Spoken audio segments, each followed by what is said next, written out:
What are living things? Unit 1. All living things share some basic characteristics: nutrition, respiration, excretion, reproduction, growth, movement, and interaction. Nutrition. Living things need food to obtain energy. Most plants use sunlight to make their own food. Animals eat plants and other animals. Respiration. Living things exchange gases with the environment. Animals take oxygen from the air and give out carbon dioxide. Excretion. Living things produce waste. Humans get rid of their waste when they go to the toilet, perspire, and when they breathe out. Reproduction. Living things produce young. These new living things continue their life after their parents die. Growth. Living things use energy from food to grow.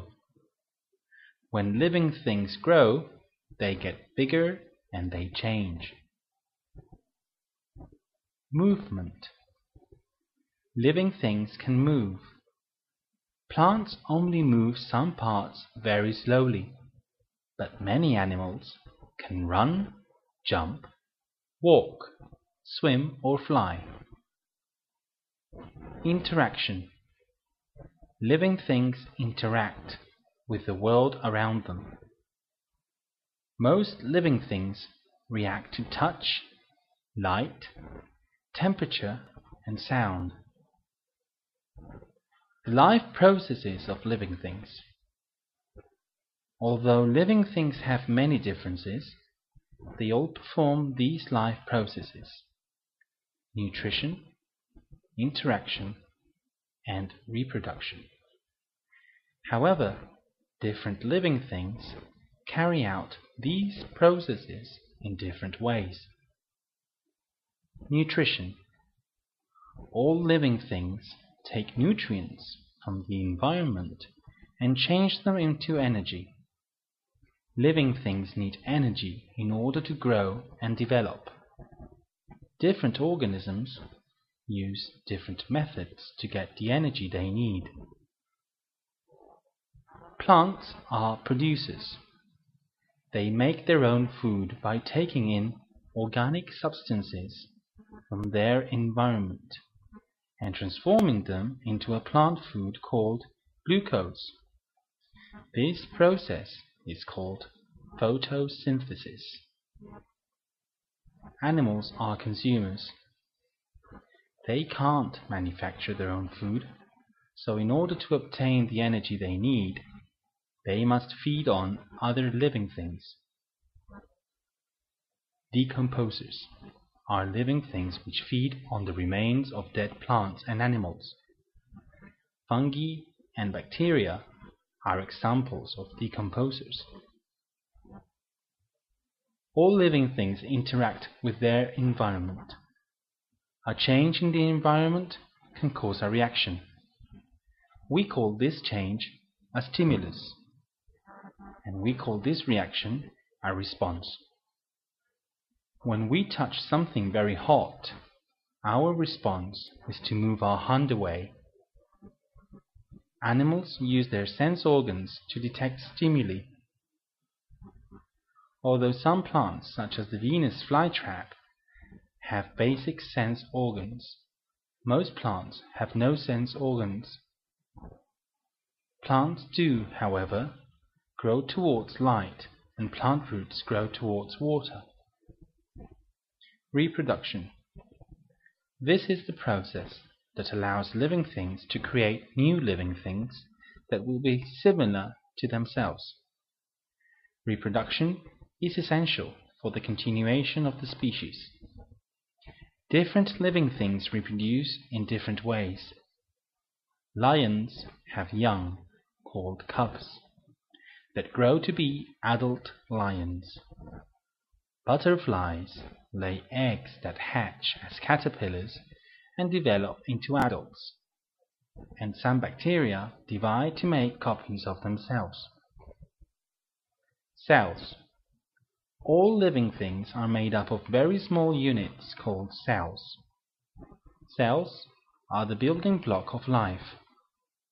A cell is the smallest living unit which makes up a living thing.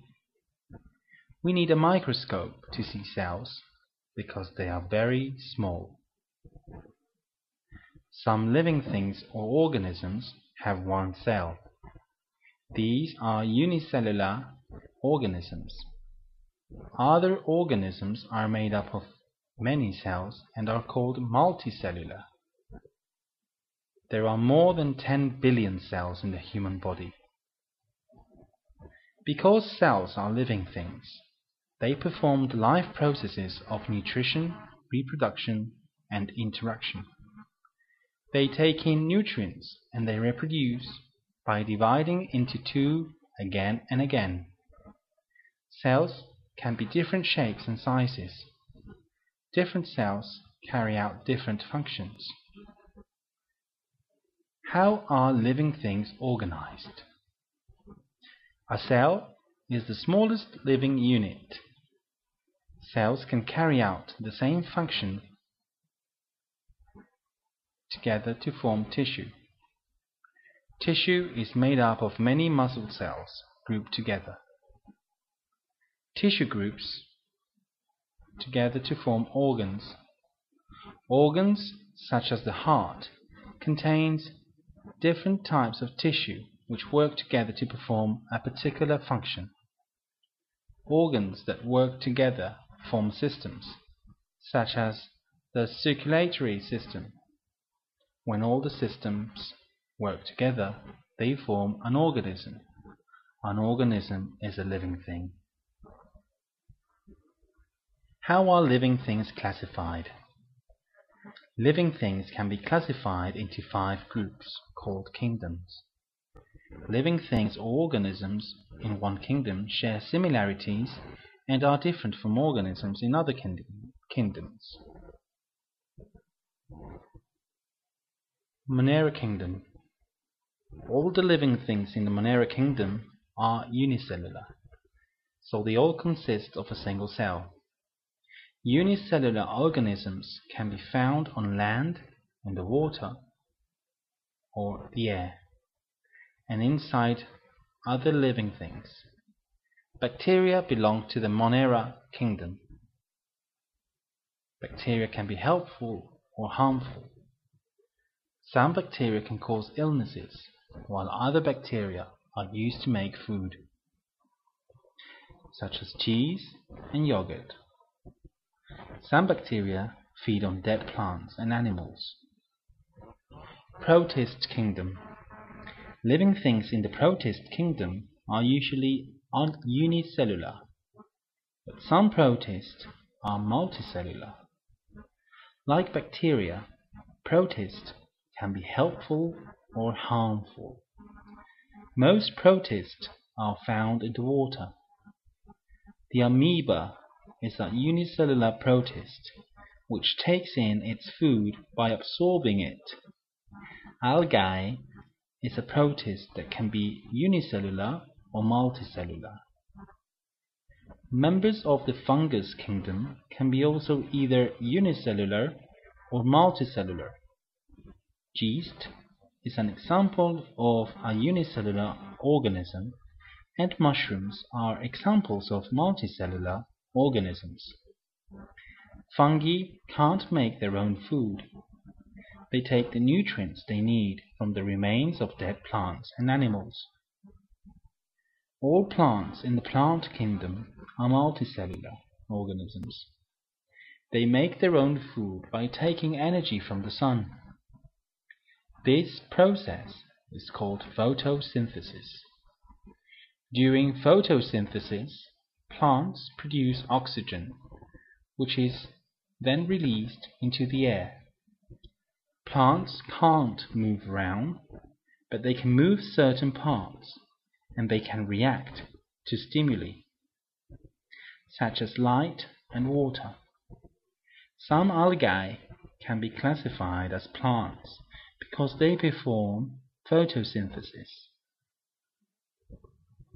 We can classify plants into two small groups: flowering plants and non-flowering plants.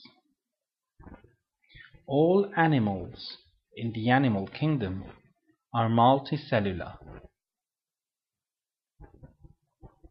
They can't make their own food, so they get the energy they need to survive by feeding on other living things.